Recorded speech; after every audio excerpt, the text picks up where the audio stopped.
शिमलाते day 1 and day 2 एर video তোমরা हम सूखा हुआ बिल्ला है। चलिए लीक प्रूफ पूछका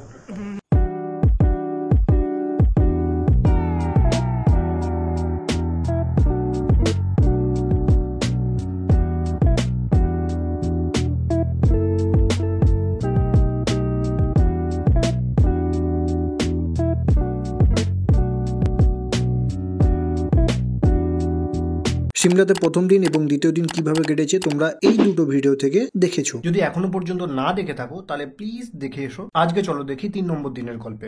আচ্ছা, তার আগে বলে রাখা ভালো যে এই তৃতীয় দিন আমাদের মেন প্ল্যান ছিল সিমলা টু মানালি যাওয়ার, কিন্তু সেকেন্ড দিন আমরা হোটেল ফেরার সময় আমাদের গাড়ি খারাপ হয়ে যায়, যেটা তোমরা সেকেন্ড ভিডিওতে দেখেছো। আর সেই কারণে সিমলা টু মানালি যাওয়ার যে টাইমটা সেটা ডিলে হয়ে যায়। মানে প্রথমে প্ল্যান ছিল যে আমরা ব্রেকফাস্ট করব, তারপরে সিমলা টু মানালির জন্য রওনা দেবো। আর যেহেতু ওখানে দশেরার হলিডে সব জায়গায় চলছিল, মানে এখানে যেমন দশমী ওখানে যেমন দশেরা, তো কোনো গ্যারেজের লোকই গাড়ি সারানোর জন্য আসতে রাজি ছিল না। আর যেহেতু গাড়ি খারাপ তো মানালি যেতে আরো আমাদের দেরি হবে, তাই আমি আর অয়েন্দা মিলে ঠিক করলাম যে আমরা কালীবাড়ি যাবো। কালীবাড়ি সিমলার একটা টুরিস্ট স্পট, আর বাঙালিদের জন্য পপুলার ওই জায়গাটা। আগের দুদিন আমরা ঘুরেছি সিমলাতে, কিন্তু ওই জায়গাটা যাওয়া হয়নি কারণ আমাদের গ্রুপের বেশিরভাগ মানুষ বয়স্ক, যার জন্য আমাদের প্রত্যেকটা ঘুরতে যাওয়ার জায়গাগুলো একটু দেরি হচ্ছিল। তার সাথে আবার ভমিটিংয়ের প্রবলেম আছে, শরীর খারাপ হচ্ছিল, তো সেই কারণে সব জায়গাগুলো ঘুরতে যাওয়া পসিবল হয়নি। আর যেহেতু গাড়ি খারাপ আছে তাই মানালি যেতে দেরি হবে, তো আমরা প্ল্যান করি আমি, অয়নদা, কেপিদা আর কেপিদার ছেলে মিলে কালীবাড়ি যাব। অনলি আমরা 4 জন যাবো, কারণ সবাই গেলে আবার দেরি হবে। তো আমাদের হোটেলের সামনে থেকেই লোকাল বাসগুলো যাতায়াত করে, আমরা ওই বাসেই উঠে পড়ি কারণ ওই বাসটাই আমাদেরকে অকল্যান্ড টানেল অবধি পৌঁছে দেবে। বাস ভাড়া আমাদের লেগেছিল প্রত্যেক মাথা পিছু 11 টাকা।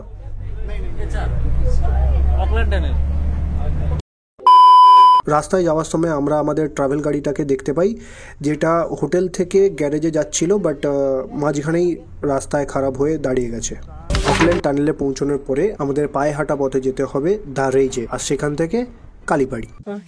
এই জায়গাটায় উঠতে আমাদের কিছু লোকের দম বেরিয়ে গেছিল, যেটা তোমরা আগের ভিডিওতেই দেখেছো। বাট এখানকার লোকেরা এই রাস্তাতেই সিঙ্গেল বা ডবল সিলিন্ডার ফ্রিজ আরামসে উপরে নিয়ে চলে যাচ্ছে, মানে কোনো কষ্টই নেই, বিন্দাস উপরে উঠে যাচ্ছিল, যেটা দেখে আমার তো হালাত খারাপ হয়ে যায়। A few moments later. অনেক কষ্টে এই ওপরে ওঠার পরে মনে হচ্ছিল ইন্ডিয়া পাকিস্তানের যুদ্ধ জয় করে ফেলেছি। এই সকালবেলা উপর থেকে নিচের শহরটাকে দেখতে বেশ ভালো লাগছিল। আর এই সকালবেলা দ্য রেজে গেলে মনে হবে যে এটা আমাদের ভারতবর্ষের কোনো অংশই নয়। যেহেতু আমরা একদম সকালের দিকে গিয়েছিলাম তাই লোকজন অনেক কম ছিল। দ্য রেজের এই রাস্তাটা যেটা কালীবাড়ির দিকে যাচ্ছে, এই রাস্তাটা পুরোপুরি ফরেন কান্ট্রির মতো দেখতে লাগে। আই মিন তোমরাও যদি ঘুরতে যাও তোমাদের মনে হবে যে কোনো ফরেন কান্ট্রির রাস্তায় হাঁটছো তোমরা। এই রাস্তা ধরে গেলে কালীবাড়ির আগেই একটা জায়গা পড়ে যেটার নাম হলো স্ক্যান্ডেল পয়েন্ট। এই যে এই জায়গাটা দেখছো এটাকেই বলা হয় স্ক্যান্ডেল পয়েন্ট। এবার কেন বলা হয় চলো বলি। এই স্ক্যান্ডেল পয়েন্টের পেছনে যে গল্পটা আমরা বা আমি জানি সেটা হলো যে সেই সময় ব্রিটিশ অফিসার মেজর বিয়ার বলে একজন ছিল, যার সঙ্গে তখনকার ওই জায়গার রাজকুমারী বিনোদিনী, যার সঙ্গে প্রেমের একটা সম্পর্ক হয়েছিল, যেটা সেই সময় নিষিদ্ধ ছিল আর যেটা একটা বড় বিতর্কের কারণ হয়ে দাঁড়িয়েছিল। তো ব্যাস এইটুকুই গল্প, এইটুকু গল্পের জন্যই এত পপুলার জায়গাটা। আর পরে ওই এক্সাক্ট লোকেশন থেকে ভালো ভিউ পাওয়া যায়।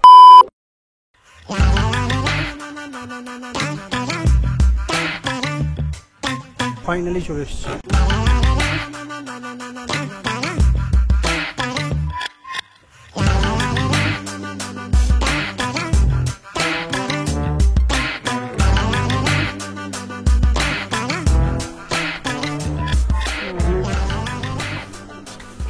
জুতো খুলে ঢুকতে হবে। চলো তোমাদের কালীবাড়ি 200 বছরের পুরনো, 200 বছরের পুরনো কালীবাড়ি। এইটা কোনটা কি কেন চুরি করলিবে? আর একটা বুট আছে, কালীবাড়ি চলে গিয়ে আবার একটা পরে নেবো। क्या बात है सर, क्या बात है सर। দেখ বাইরে দেখবি বাংলাতেই কথা বলতেছে, তার ইচ্ছা আছে বাংলায় কথা বলতে, সে বাংলাকে একটু বেশি ভালোবেসে বলছে। এই হলো কালীবাড়ি, আর এটা সেই 200 বছরের পুরনো কালী মন্দির। মন্দিরের ভেতরে ক্যামেরা অ্যালাউ নেই, তাই ভেতরের ভিডিও করতে পারিনি। তবে আমার মতে এই নিয়মটা মন্দির বা যে কোনো ধার্মিক জায়গার জন্য ভালো। এখানে মন্দিরের প্রসাদগুলো বেশ সুন্দর। নকুলদানা, ছোলা ভাজা, বুঁদে একসঙ্গে মিশিয়ে এই প্রসাদ তৈরি করা হয়। मौसम तो ऐसा लग रहा है दिल गार्डन गार्डन हो रहा है। তবে আমার মধ্যে একটা ডাউট আছে, যেটা হয়তো তোমাদের মধ্যে কেউ ক্লিয়ার করতে পারবে। সেটা হলো যে সিমলাতে এতগুলো মন্দির আছে, তার মধ্যে এই কালী মন্দিরেই কেন বাংলা আছে? ভিডিও পরে দেখবে, আগে কমেন্ট করো। কালীবাড়ি থেকে ফেরার সময় আমরা একটা ফুচকা দোকান দেখতে পাই, আর আমি এখানে ঘুরতে আসার আগে আমাকে কেউ একজন বলেছিল যে ওখানে ঘুরতে গেলে ফুচকাটা ট্রাই করতে। তো চলো ট্রাই করি। कितने का प्लेट है? 30 का 6। इनको भैया हाथ धोने का पानी दीजिए, सर्फ जो भी है दे दीजिए। यहाँ पर जो कालीबाड़ी है उसमें भी बंगाली में लिखा है। हमारे दादा परदादा ने मंदिर बनाया है। दादा परदादा जानते हो? हाँ हाँ, वो बाबा तो के बाबा। हाँ, बाबा के बाबा A few moments later. बन गया दादा जेल। जहर बन गया। दादा क्या बोलता है पानी? पता रानी मेरा बना। हमको तो सही लगा। पहला मीठा खाना चाहिए। हाँ दिन भर मीठा बोलेगा दादा। पहले खट्टा खाएगा तो दिन भर चौड़ा हो जाएगा। हाँ, सबको गुस्सा आए। गुस्सा ही रहेगा दिन भर।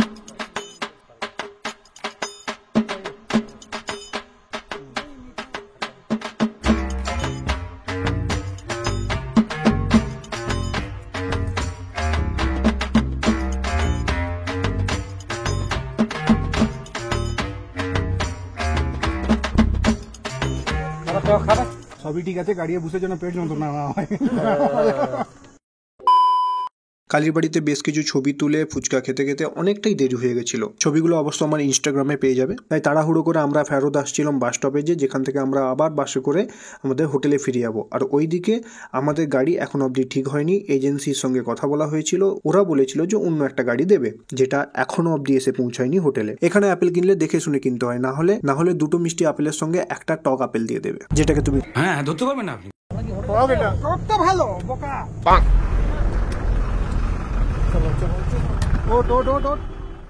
দুপুর প্রায় 11টার সময় আমরা একই বাস ধরে আবার ফিরতে থাকি হোটেলের দিকে। এখানে বাসের টিকিট হিসাবে বিল টাইপের টিকিট দেওয়া হয়, মানে যেমনটা ওই গভর্নমেন্ট বাসগুলোতে দেওয়া হয় ঠিক সেরকমই। আমাদের ওয়েস্ট বেঙ্গলে যেমন প্রাইভেট বাসগুলোতেই আমরা বেশি যাতায়াত করি, ঠিক তেমনি এখানে গভর্নমেন্ট বাসগুলোই বেশি। টিকিট কন্ট্রাক্টর দাদার কাছ দিয়ে জানতে পারি এখানে 70 to 75% গভর্নমেন্টের বাস। प्राइवेट बस कम है।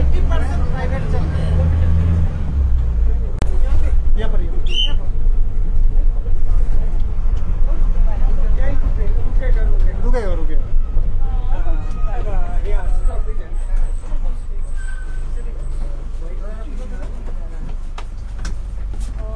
चलो थैंक यू भैया।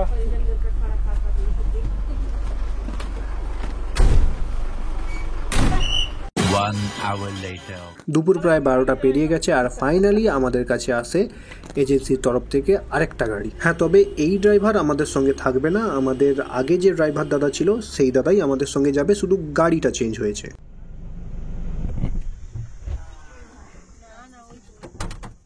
ড্রাইভার দাদা যখন নিজের ব্যাগপত্রগুলো এই গাড়িতে শিফট করছিল, তখন আমরা চা খেয়ে আর একটু ফ্রেশ হয়ে নিই, কারণ এরপর 7 থেকে 8 ঘন্টা আমাদের গাড়িতেই কাটাতে হবে। এখন আমরা সিমলা থেকে যাব মানালি।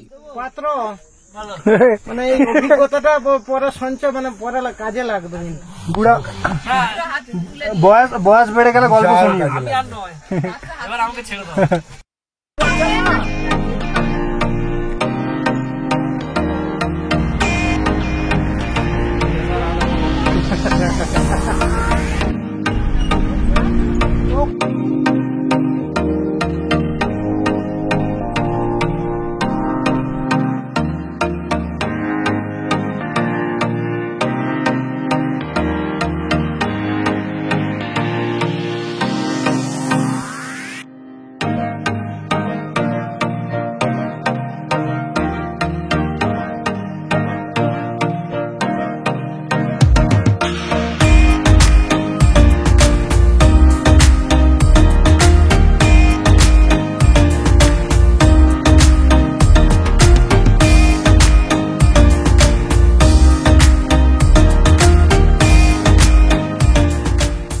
ঠিক 3টের দিকে মানালি যাওয়ার রাস্তায় আমরা একটা রেস্টুরেন্টে ঢুকি, যার যেটা খাবার ইচ্ছে হয় তারা সেটা অর্ডার দেয়, খায় এবং তারপরে আবার মানালির পথে। রাক্ষস বাচ্চা এই রাক্ষস দাঁড়া ঢাকা দিয়ে দে। এটা কি? আজকে যেতে যেতে এটুকু শুয়েছে আর একবার টয়লেট যেতে হবে। এ যা, আরে দিস নি অত সোয়া সোয়াস। ঘরে তো একটা ডিম ভাজা করে খেতে পারেনি, এখানে এমন ভাবে সার্ভ করতে চাই নিজে চাউমিনটা নিজে চাউমিন বানিয়ে দিয়ে আসছে। ধেয়ে ওই আলু ভাতে ভাত বানায়। ভাততে পারি না, ফ্যান ছাড়তে পারি না। শোনা গো আমার খুব কষ্ট হচ্ছে বলো।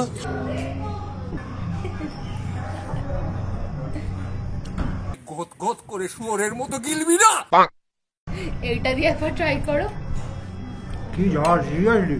আরে না এইটা না, মানে এইটা দিয়ে খাই খেতে, থংস যেগুলোকে বলে।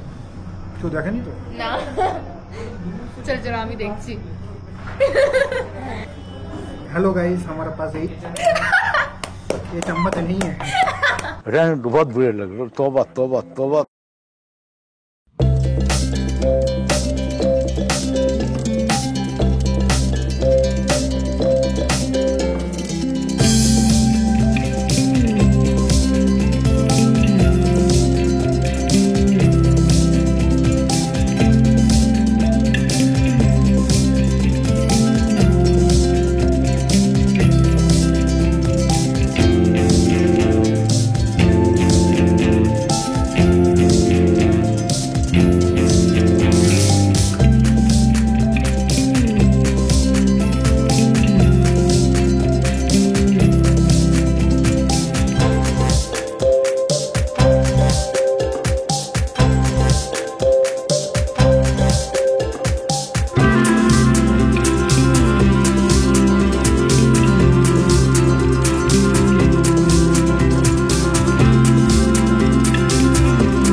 এটা একটা শাল বানানোর কারখানা। গ্রাউন্ড ফ্লোরে বিভিন্ন ধরনের মেশিন আছে যেটা দিয়ে শীতের পোশাকগুলো তৈরি করা হয় এবং একতলায় ওই পোশাকগুলো বিক্রি করার জন্য একটা শপিং মল টাইপের আছে।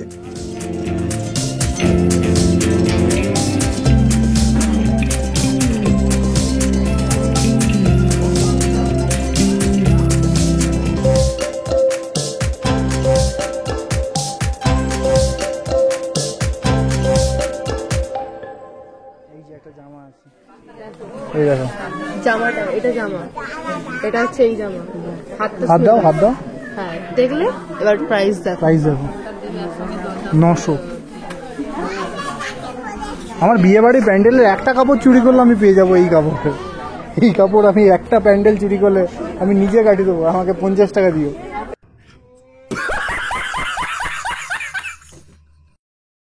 কিছু জিনিস নর্মাল প্রাইস হলেও ম্যাক্সিমামটাই হাই প্রাইস, তাই আমরা ওখানে কিছু কিনে নিই। ওখান থেকে বেরিয়ে আমরা অল্প কিছু সময়ের মধ্যে পৌঁছে যাই আমাদের মানালির হোটেলে। এখন বাজে 9:50, আমরা এই সবে মানালিতে ঢুকলাম আমাদের হোটেলের সামনে। এগুলো সব আপেল গাছ না?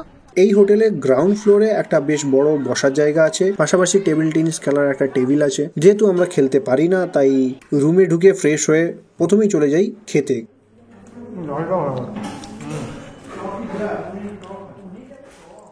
ও তোমাদেরকে তো আমাদের রুমটা দেখানোই হয়নি, তো চলো রুমটা দেখি। ওকে, এটা আমাদের রুম, এটা বাথরুম, এই হচ্ছে রুম। আর এখান দিয়ে সামনেই এটা ব্যালকনি।